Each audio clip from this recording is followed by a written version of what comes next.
Welcome to the 12-2 podcast, where we learn to not conform to the patterns of this world and become transformed by the renewing of our mind so we can test and approve what God's will is, his perfect and loving will.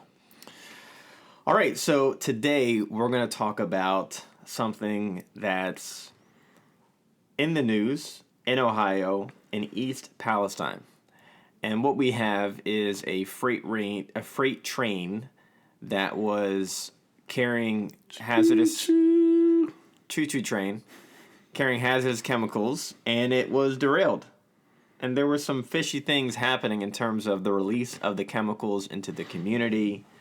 And there's been some what's called like a press blackout. Only certain information was released, and some wasn't. And there's been some boots on the ground, right? People in the community actually right there, and they're having their certain opinions, and it's a bit different from what you're hearing in the mainstream media. And so we want to talk a little bit about that. Really, that's going to be the focus for this episode. So, Charlie, what's happening right now with this spill? Well, ironically, I became heavier involved with what's going on there because in a couple days I actually leave to go to Ohio, and I'll be driving right past that area. We also have a lot of business in our roofing company out in the Pittsburgh area, which is right next to there. And I was thinking about stopping through there, but we have a basketball tournament in kind of central Ohio, about 2 hours west of East Palestine. So in diving into that, it's funny you said there's something fishy going on. Talk about something fishy. I mean, there's thousands and thousands of dead fish laying all over the waterways there. And if you talk to the locals or listen to the locals, that's what's happening. I think that this explosion, well, let me go back to the cars first and what the actual issue was. It's my understanding from what I've read and heard and listened to that the train derailment means that something went on one of the cars on the train, and therefore that car came off the track, obviously with the other ones connected to it, and they all smashed together. It is said to be about 20 different cars on the train that came off, and it's said that 11 of those 20, I believe, had chemicals in them. Vinyl chloride. Well, and then that 5 or 6 of those had vinyl chloride specifically in it. So there's 5 other carts that came off that crashed with very aggressive chemicals in it that are not vinyl chloride. So you have 11 total chemical carts that came off.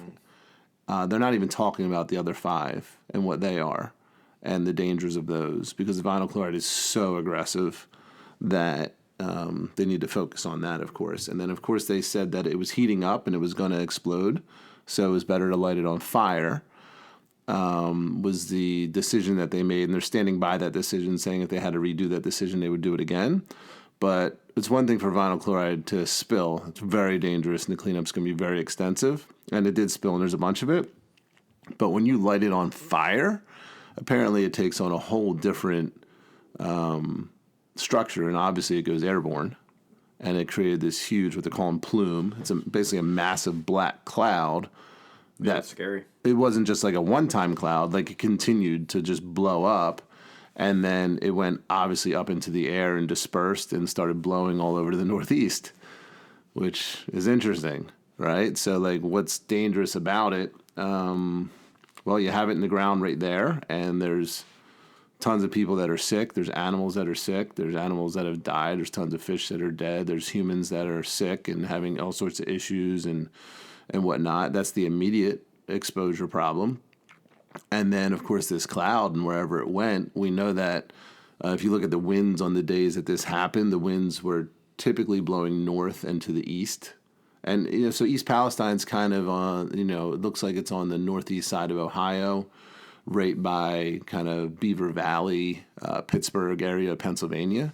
So it's pretty close to Pittsburgh and Beaver Valley areas of Pennsylvania. So it's very likely that this chemical that got lit on fire blew over Beaver Valley. I don't know if particles came down there, but this is the kind of chemical that, they say that, there's certain things, certain measurements of things like parts per million is a lot of what you hear, parts per million or parts per billion. And they're saying that parts per million acceptable of this chemical is less than 1.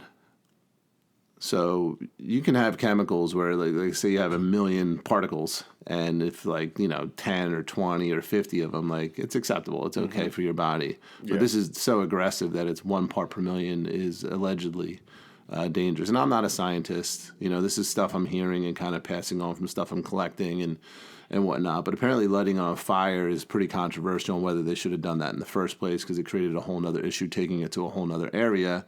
And it basically went up, and then, who knows where this stuff's falling all over the Northeast. The other big important part of that, too, is apparently when this gets lit on fire, it becomes a dioxin. And dioxins are extremely dangerous. So airborne dioxins falling all over the Northeast, where the majority of the population of the United States lives, is a little suspicious on, how did this happen in the first place? And who made that decision? And who made the decision to light it on fire right away? And why they're not talking about the severity of what this actually is. It's just getting covered up by our federal government. The EPA is covering it up. Department of Transportation, again, back to the media. They're just not covering it. They're not talking about it. But this is a chemical so aggressive. It'd be like if your 2-year-old just took a bottle of bleach and started drinking it. You should be red alert. This is a major, major, major problem, especially for the people that live right there. So you have the governor of Ohio and other people going onto the news media, going to the tap, pouring out water in a cup and drinking it, saying it's totally safe. You don't need to leave here. We evacuated, you come back, everything's fine. It's good to go. Don't worry about it. And that's just not true. So we know that they're lying at the core in the center of where all this is, because if you go near it and you try to go around it, it's all blocked off and you can't access the area. But they're talking like everything's perfectly back to normal and safe and it's a non-issue. So they're trying to kind of clean it up quietly, and they're making sure there's no news coverage, and the news is obliging and staying away from it and not really talking about it except for our alternative media sources, which we've spent plenty of time talking about in the past and can talk about again if you want.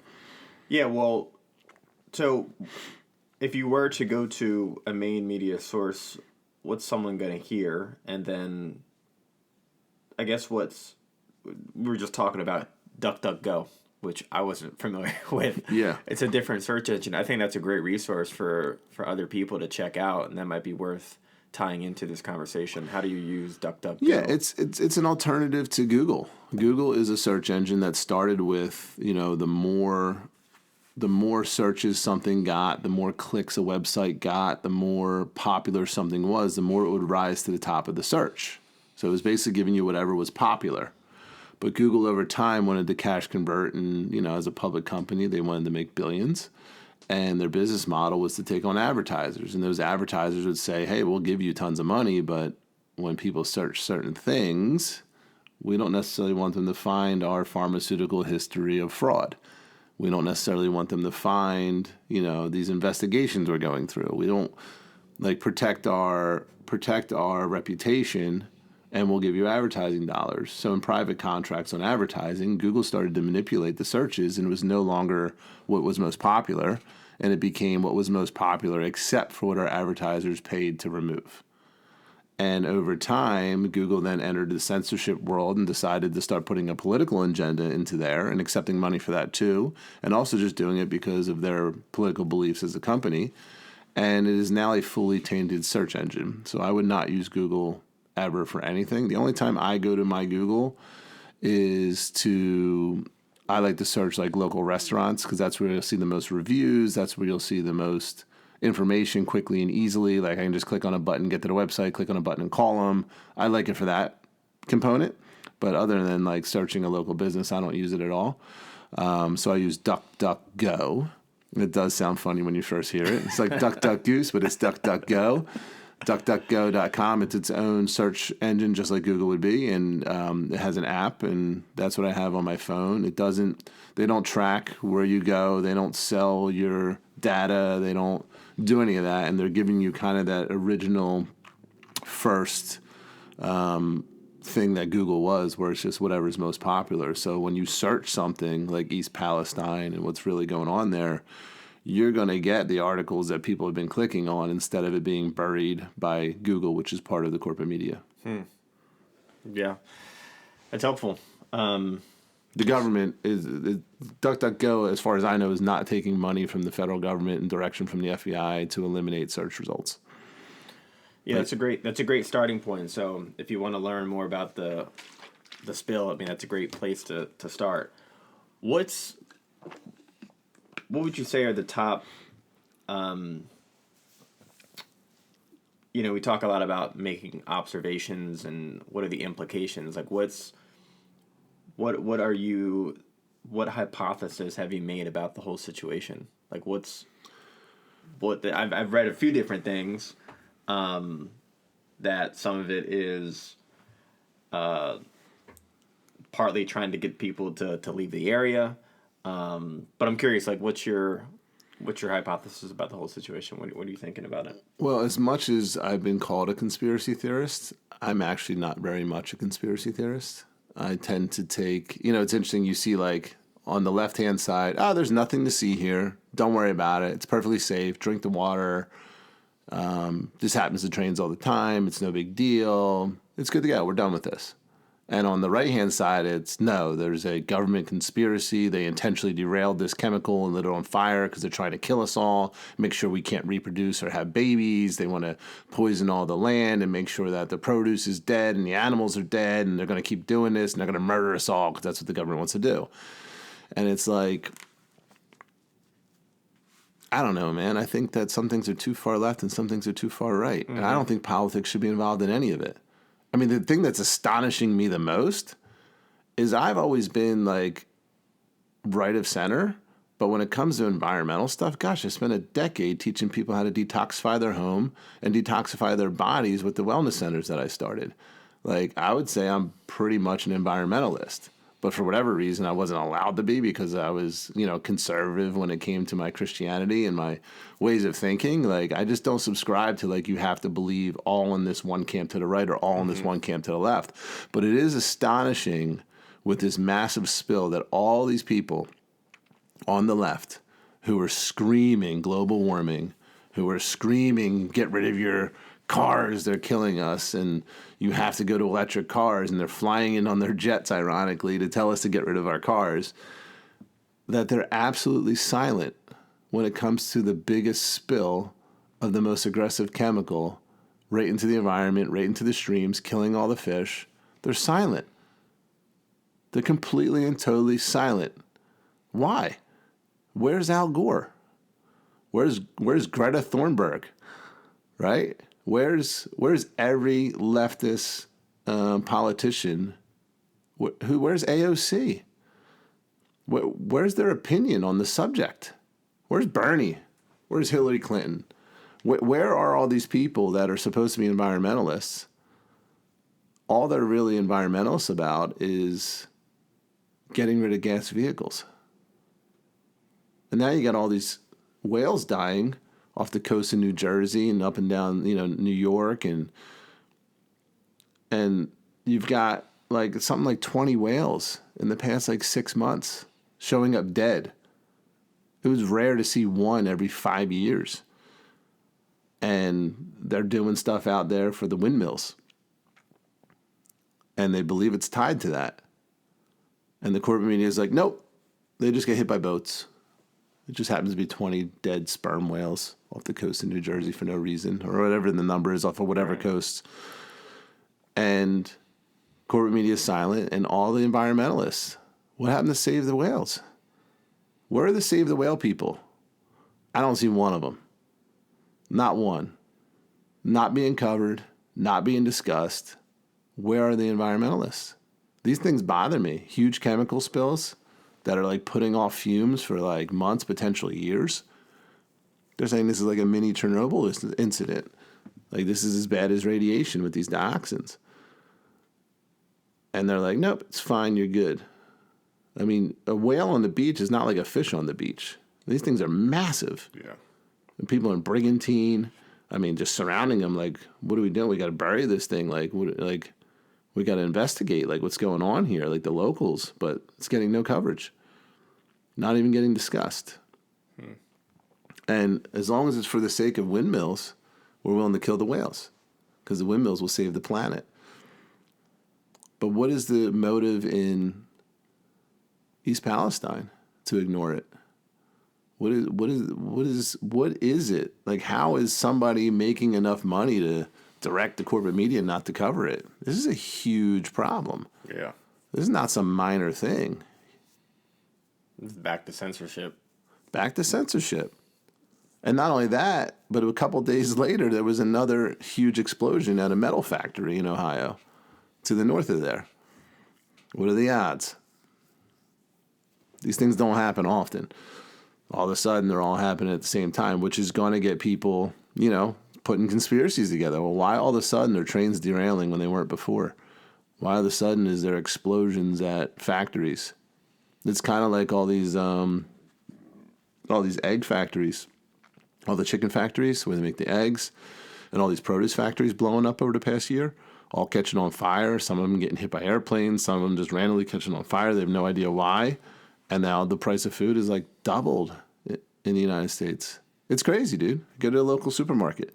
Look at the prices. It's insane. I don't know how people are affording it. And I don't know how they're not tying it together.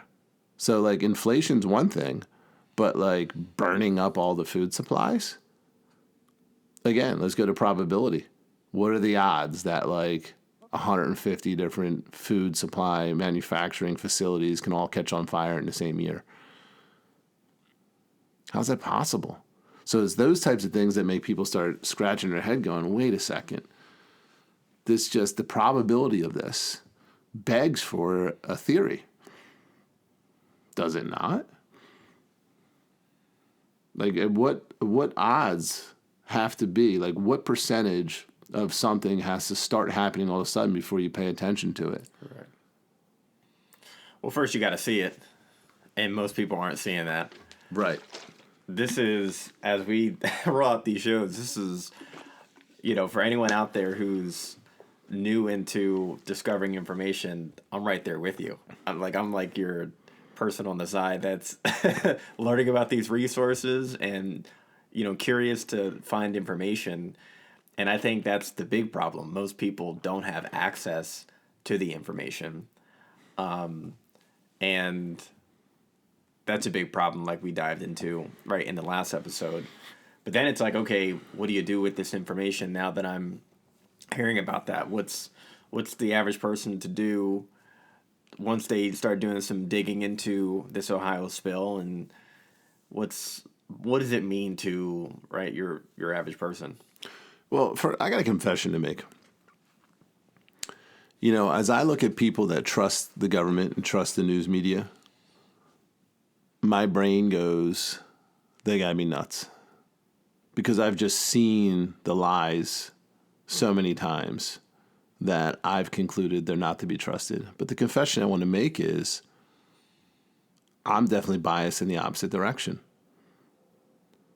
I first see something in the news media or by the government, and I first assume it's a lie, and then I go get the information, whereas most first assume it's truth and go get the information.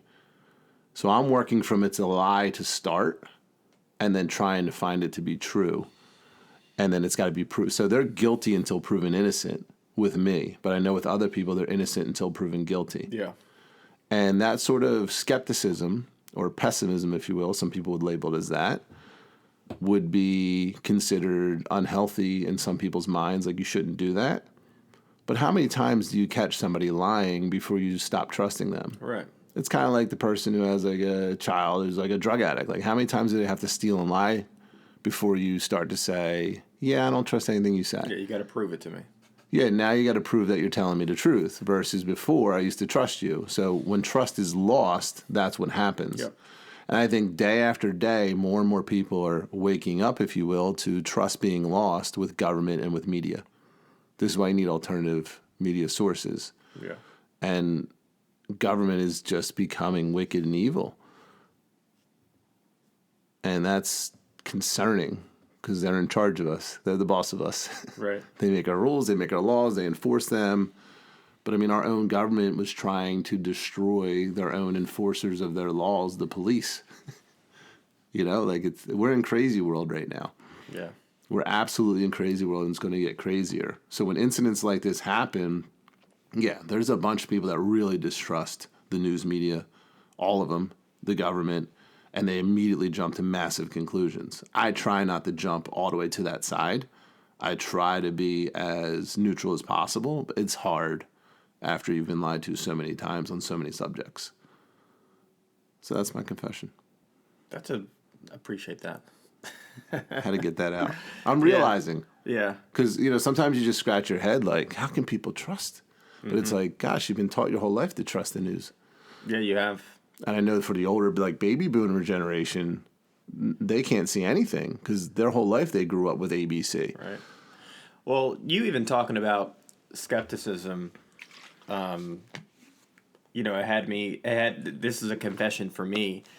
As we even did our first episode, I'm like, man, I really need to just ramp up my, my critical thinking skills of analyzing these certain situations, and because it's so natural for me to hear something and and consider it, and sometimes, like, now I'm recognizing sometimes I can allow something to really persuade me just because of my own belief and bias towards that.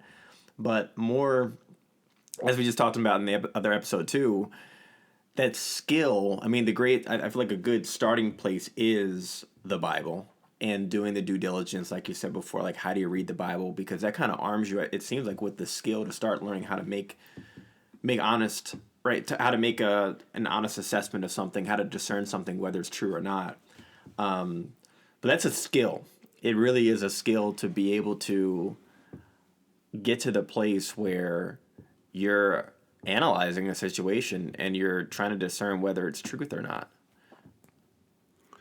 It's interesting when we talk about what to look into and what to investigate, like how much time should be spent worrying about something that doesn't really relate to you. Like for me, this East Palestine thing, I'm diving into it because I'm heading past it. Right. And we'll be 2 hours away from it. And, typically what I would do is I would say, well, this is far enough away that I don't need to worry about it. And what's going on there, I'd rather not sign up to dive into it because it's just going to distract me away from all the other things that I need to do. And I think for some people, that like blissful ignorance is a little too much, where they don't look into anything and they're just ignorant to everything and they're just trusting everything, and that can hurt you in the long run. Or maybe you're protecting, you'll be fine. Everybody's got their different theories on that. But for some people, they sign up for everything. Everything they see, they watch news all day, they watch some, ultra panicky kind of person that everything they're interpreting is some huge conclusion and, paranoia. And then they live their whole lives in fear. And that's not healthy. We're not supposed to live in fear. It's just not something that we should do. We have to be able to balance the two of not being ignorant, but also not being full of fear and worried. And you have to really pick and choose what you're going to sign up for when it comes to the world's events. And I mean, we've kind of set out here to discuss these patterns of the world and how to view them. And I think that's an important thing, is like, maybe you shouldn't sign up for all of it.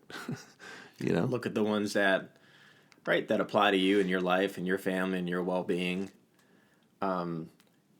It feels like when you say you shouldn't have a fear, there's a caveat to that with the fear of the Lord. Yeah, well, we're told, it's kind of a commandment in the New Testament is do not worry. Mm-hmm. And it's like, okay, Jesus, easier said than done in certain situations.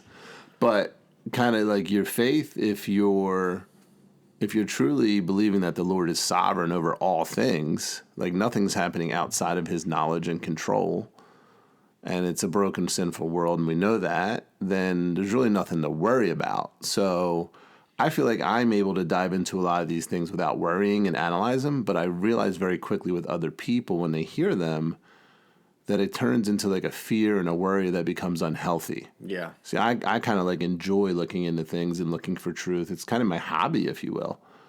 But I also want some people to say, well, if I can't, really do that in a healthy way, then maybe just pick and choose what you're going to focus on. Maybe watch a little bit less of, because look, whenever you have a platform, the way they make money is by selling advertising. The way they sell advertising is keeping eyeballs glued to the screen. The way they do that is by talking about controversial things that upset people or showing murder mystery shows or whatever it is. Yeah. And most media is going to have controversy or problems. And if you're constantly looking at controversy and problems and it affects you in a certain way and you can't you don't know how to process or release it, or you don't have a existing grid of the world that allows you to just process it without becoming stressed and worried, then perhaps you need to turn down what you're watching and see less of it and reconsider what you're watching in the first place. And start with the Bible. Yeah. I mean, some of those stories can they can get you a little fired up too. They can. But yeah. But they have the lessons. They have God's lessons through them. Yeah, they're God's lessons to it. Whereas the world's lessons don't really come. They just kind of leave you worried. Yeah, and then you get into certain scripture about, rejoice always, pray without ceasing, and give thanks in all circumstances. Yeah. Even the ones that are funky. Yeah, but you just think of if people are watching news channels or political channels all the time and their blood pressure's up and they're not processing it well and but they're drawn to because a lot of people say, well, I have to pay attention to it because I need to know what's going on and it's like, well, why? What is it you're worried about? Well, if we get bombed or if, that's a big thing. A lot of people think, oh, we're going to get nuked. So we got to relocate. And look, I've gotten my brain to those points and thought about relocating, it goes there every once in a while. And then I realize, whoa, let me step back here. God's called me to where I'm at and do what I need to do and, speak to who I need to speak to. So you gotta walk with God through these trials. And that's really kind of the point of all this is let's not conform to this pattern of the world where the world wants us in constant paranoia, constant fear, so they can control our attention, so they can sell us stuff, so they can make money, so they can do whatever and make us feel distant from God. There needs to be time of peace. There needs to be time of relaxation and of not worrying. There needs to be more time of that than there is of worrying, for sure. But with the frequency of things happening in the news and in the media, and the patterns of how they grab your eyeballs now and all the different things coming from all the different angles and all the controversies, I just think that somebody today needed to hear that maybe they shouldn't sign up for all of it. Yeah. Yeah, it's an important, even I think for us, thing to be mindful of to strike that balance. Yeah. In the talk. And that's what I'm curious about today.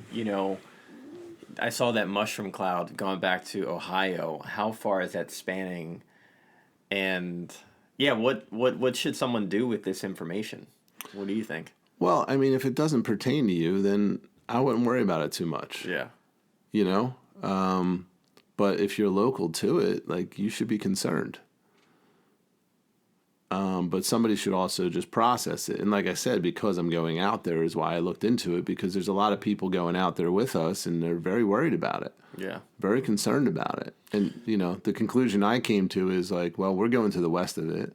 Mm-hmm. I know that the river that runs through that area runs from the west to the east. So anything that's going into the waterways is heading away from where we're going. And then the winds also, the trade winds and the whatnot, typically run to the east from there as well. So everything that's been coming up has been heading east, which is flying right over us, which we live here, right? So going to the west of it, I think, is actually safer than being to the east of it. And I also said, where we live, it's exactly 2 hours to New York City. It's 120 to 125 miles from right where we sit right now to New York City. And we're going to the west of it, same thing, 122 miles west of East Palestine. So it's, if this was happening in New York City, would we be evacuating? No. So then why would we evacuate 2 hours west of it, which is where we're going? So you have to look at things logically and not drive yourself crazy because somebody is on the internet saying this is the end of the world. the sky is falling. The sky is falling. You just got to be careful. Like, if somebody says the sky is falling, you have to look at that person and say, okay, that's what they believe. I'm not sure if I believe that or not. You can't just take it in and absorb it, because otherwise other people would then control your emotions. Right. And as Christians, we're responsible for our own emotions. You know, we should have emotions of joy and peace. We should have emotions of love. We should have these emotions towards one another and also towards God. And we should be aware of those emotions, you know, but we should also be aware of when we have other emotions that are negative or frightful, and what's causing those. And is it the enemy? You know, because like fear of God is the beginning of wisdom, right? So we should have a fear, but the fear should only be of God. And I think the more you fear God, the less you fear other things, because then you realize God's in control of everything. So it's a matter of how you process it. So it's not a matter of never have fear, never have worry. Right. It's a matter of how long do you live in that emotional state, and what is it that you're fearing. Now, I fear, you know, for those that are lying, I don't fear those lying to me. I fear what God's going to do with them. So it's just changing up your fears so that you don't live in constantly poor emotional states, because that's not a good witness. A lot of people do that, though. Probably. How did you get to that point Which point? of being able to, the point where you are able to, the point where you're able to look at this information and see it for what it is and not get emotionally attached to it? Well, I don't want to put it forward like I've arrived at some, you know, Some guru. exhaustively conclusive guru emotional state where I'm constantly in one way or the other. I'm quite the opposite. Yeah. The reason I'm aware of it is because I tend to be emotional, and I've been emotional my whole life. And so my emotions are typically heightened, but my emotions being so heightened got so exhausting for so long that I had to really focus on emotional mastery. And I think one of the things that I've gone through that you've also gone through is Tony Robbins has some really great teaching on that subject. However, it's a new age religion and you should stay away from it. But I learned a lot while I was there. And really getting a hold and getting a grip on your emotions, for me, it was necessary in life because it was so bad. So it's from having the problem that I was forced to find solutions that helped me. And, you know, I think in today's patterns of the world that are going on, I think some people might start needing to lean in that direction because the frequency of bad news is increasing, and the number of outlets that come through a screen and grab you are increasing as well. So I would say by necessity, I had to learn how to regulate my emotions better and separate myself from them. By creation, I'm an empath, and I can feel other people's emotions. I've gotten better as I've gotten older in learning those boundaries and what to sign up for and what not to sign up for. And I've been able to separate myself and decide when I'm going to go ahead and participate emotionally or not. And that was a very important tool for me to learn as an empath, because otherwise the world was just controlling me and others were in control of my emotions. And it was through really, really aggressive, violent things that happened to me that I got to the breaking point where I had to rebuild it and had to start from scratch. And luckily I found, Robbins has got a ton of tremendous things, from his UPW to his Date with Destiny, where I really dove into not only going through it and doing it, but understanding what he was teaching, how and why. And then I went back to all his resources that he learned from and studied all them. And I just dove in for a solid year and a half, probably nonstop, of getting kind of, emotional mastery, if you will. So that other people can't control my emotions, because it's really giving somebody else your power is what happens. If you think about it, like traffic's a good example. We all fall for it. There's always somebody that does something on the road that makes you just have an emotion that you weren't planning on having. I'll leave it at that. We all get into that from time to time. But it's, how long do you stay there? Do you carry that with you all day? Does it aggravate you for an hour, or is it for a fleeting minute, And how do you process that mentally and, through your thought processes, and get rid of it so that somebody else can't control you? So some people are not emotionally mature enough to handle the news. And I would recommend not watching it if that's you. And that wasn't a plug for UPW, was it? Or are you gonna No, plug? no, no. In fact, it's tough because there's There's a such lot of value from tremendous it. things to Yeah. learn value wise from Tony Robbins. But make no mistake about it, as believers, his events are absolutely, positively a New Age religion event. It is false God all over it. It is presented as Christian if you ask, and most of the people there are in the New Age religion and don't even realize it. And he is, in fact, their guru. But then he put out a movie that said, "I'm not your guru," which only made him more their guru. So it's, I think he has good intentions. I think he means well, but it's a Christless gospel. There's no Jesus in it whatsoever. He'll never mention the word of Jesus, never speak it, because he's afraid of pushing people away and he thinks it's divisive. And I just don't believe a believer should have that theology. Let it be what it is. If you're going to proclaim the truth, proclaim the truth. Right. But to proclaim all the truth and then leave Christ out of it, I think, is a Christless gospel. Mm-hmm. But he's giving a gospel of good news. He's teaching people tremendous tools. I mean, life-saving tools.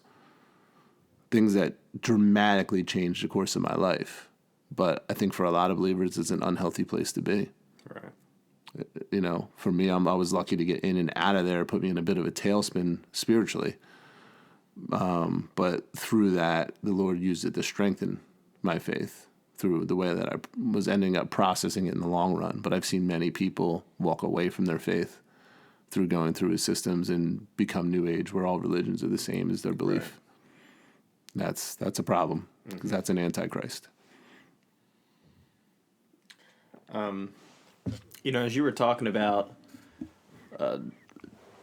we're obviously talking about, okay, we want to analyze these situations happening in the world and seeing how do they impact us in the first place. There's a certain amount of, I guess you could say, ignorance you have depending on, right, how much it impacts you. And we're here in New Jersey, and I think the example, right, of the whales is just a great thing to, right, think about, like what's happening within your sphere that's a little odd that maybe you should be, checking under the hood about. I've been hearing about the things happening with the whales, but it's it's just I think a good starting place for people new on this, right, place of discovering events that are happening, and how do you navigate that? Yeah, it's tough because when there's people involved, on one side, like what's going on with the whales, there's apparently this testing of the ocean floor where they do this minor drilling down there to kind of figure out what's on the floor layers for later when they're going to put these windmills in, like what are they going to run into, and like they're mapping it all out, and it's supposed to be totally safe and no problem. But there's a correlation of as soon as they started, that whale started dying. So I don't know the ins and outs of what all that entails. They're not blowing up with dynamite or anything like that. But apparently any disruption to the ecosystem that deep where these animals live can throw off their highly, highly sensitive vibrational hearing problems. And then that somehow apparently is giving them a problem. But long story short, let's say they're not related. There is an eerie correlation between the time that they started testing the floor in this exact area and the time that all these whales started showing up on the beach dead. So let's say they're not related at all. One did not cause the other, because they say correlation is not causation, meaning just because it happened at the same time, they mean one caused the other. I'll totally accept that. It would still just be the weirdest probability I've ever seen on the Jersey Shore. And I surfed in that ocean for a long time. Surfed next to the dolphins. I've had all sorts of things hit my legs in the water, and all sorts of wildlife and animals. I've fished these back bays. Like, I've grown up around this water.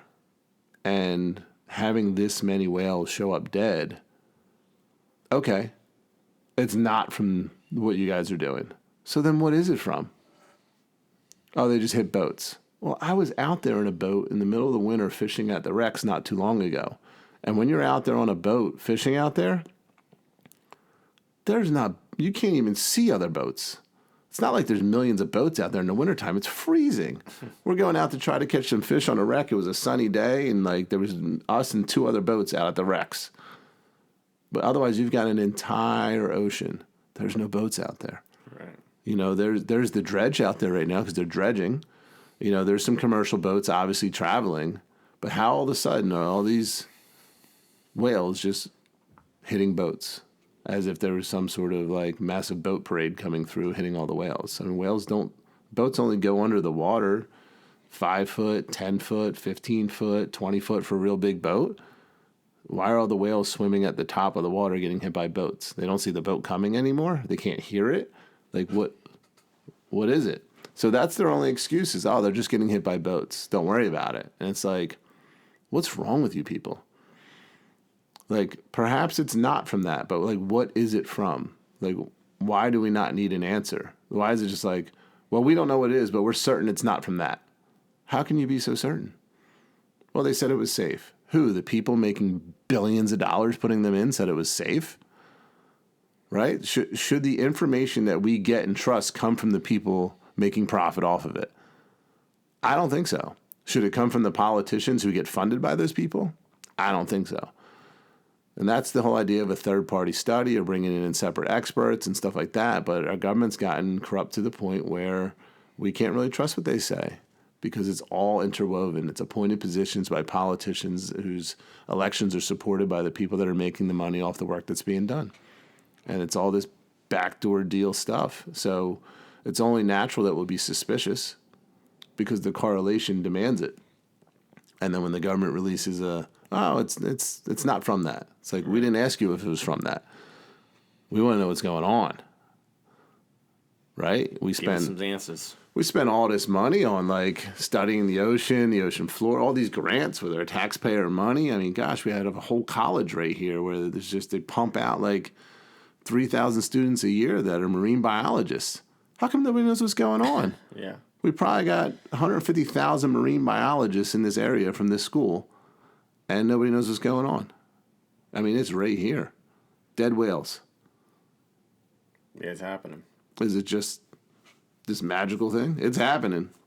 So I'm not a conspiracy theorist because there's dead whales. It's a fact. And, well, is my theory that it's from the drilling for the testing for the windmills? I think there's a major correlation that should be looked into. And that is science. You come up with a hypothesis, right? First you observe it and you say, wow, this is unique and interesting. Let's find out why this is happening. Let's come up with a hypothesis of what it could be from, and then let's test that. Nope, can't test that. You're a conspiracy theorist. There's no proof that. No. I don't have to prove it's from that. You have to prove it's not from that, right? What's the burden of proof here? This isn't a criminal trial. It's not innocent until proven guilty, right? It's not my job to go prove some huge corporation is doing something wrong. It's a different burden of proof. The correlation is high, so it only begs the question of should it be looked into.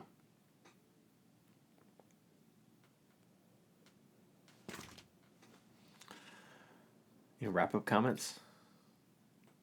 Don't trust the government. Be suspicious. Be curious. Be curious. Ask questions. Don't get yourself emotionally wrapped up in it. Learn how to separate your emotions from your curiosity.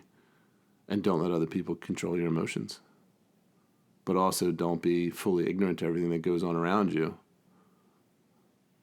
Because somebody can march you right towards a path of destruction. We have an obligation to seek truth and to try to find it, but you have to ask God what you're signed up to seek truth on. Mm-hmm.